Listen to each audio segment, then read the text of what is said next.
Hello everyone, today I'm going to present to you about Arabic coffee. This is an informative speech about Arabic coffee, and as you know, informative speeches can get very boring, that's similar to lectures.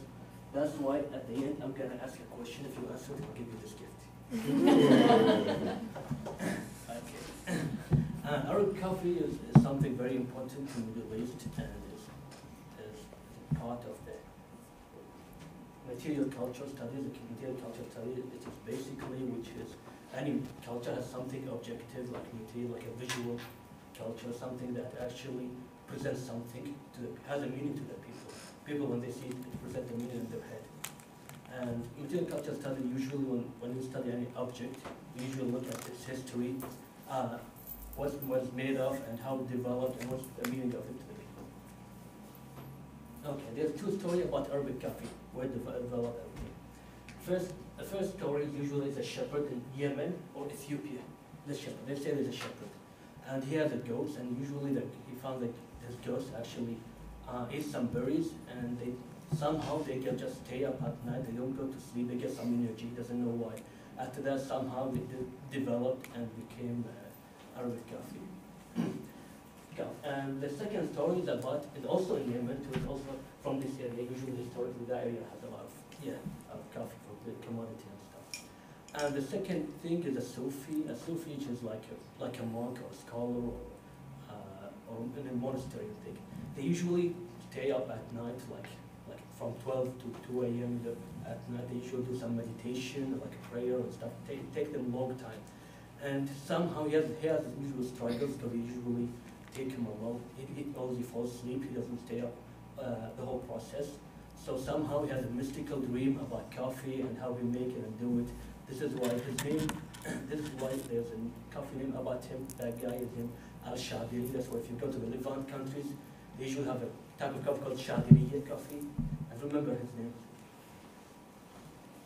And second thing, usually in historical, usually the Muslim, just like Mormons, if you went to Utah, they usually have a problem with coffee. They think it's type of coffee. Because usually, I don't know if you know about a religion class, Islam, they don't drink it. They usually it was like something new to them, like 1300s, and what is that? How it come from? It has some energy, and so then they have to take them a long time just to accept it. And the second thing, and the Sufis also, they consider it a spiritual intoxicant. They usually like it and they say it's good. Similar to Taoism, like Professor Kumiyagi, who says Taoists like coffee and stuff like that. And also in the intellectual scholars, historically, they always say, coffee made me do it. They always say they like it. And the second thing, also in development, actually, in the 1500s, the first cafe was found in Turkey. That's why it comes from the word kahve. The coffee comes from qahwa, like kahve. And also, as I just mentioned, qahwa is a type of wine. That's why. And second thing is port of Mocha, which is in Yemen. This is where the coffee mocha comes from. It's a port. Usually, they ship the famous map, and the map that's all next to Aden, above Aden usually, where it is. And this is how we develop. Fast forwarding in today's time, coffee usually presents a lot of meanings. As you see, the old man here with his young son has a lot of meaning. Like almost everywhere you go in the Middle East, you'll find coffee. Like every house, everywhere you go. And when you open a checking account in a bank, they should be able to serve you coffee because it's part of customer service. It also presents some meaning, which is objective interpretation, which is hospitality and generosity. And you have to be hospitable, like greeting people and give them something, like I don't know if you watch movies or people usually wear ties. When you all enter their office, they usually give you some wine and stuff like that, same thing. And also social, something to do when you're social, you just sit there and just stare at each other and talk. No, you drink coffee. And usually there's a way but do and you don't eat coffee. First thing you're supposed to do is when you serve coffee, you always serve it with your right hand, not left hand. Left hand is insulting.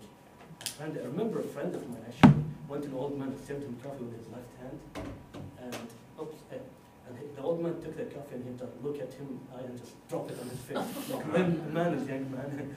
it can get really serious about it. Especially with old people, always like, be careful. When you start something, start with the young people, so they won't get offended. And when you fill it, usually fill it in the middle, like this.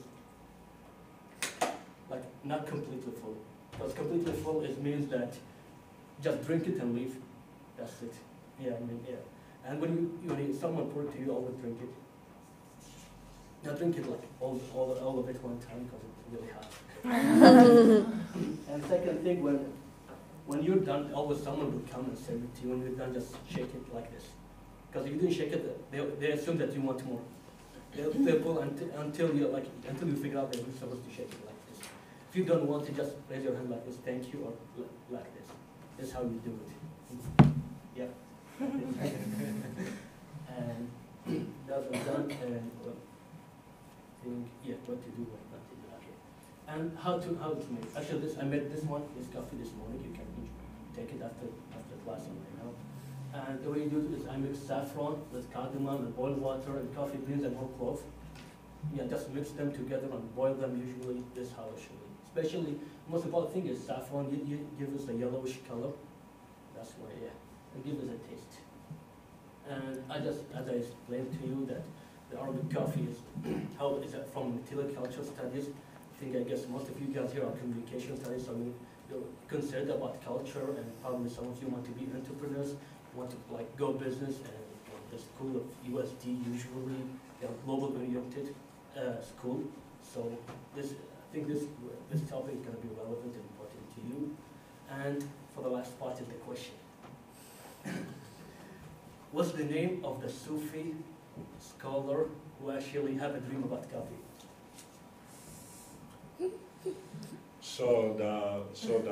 Yeah. Yeah.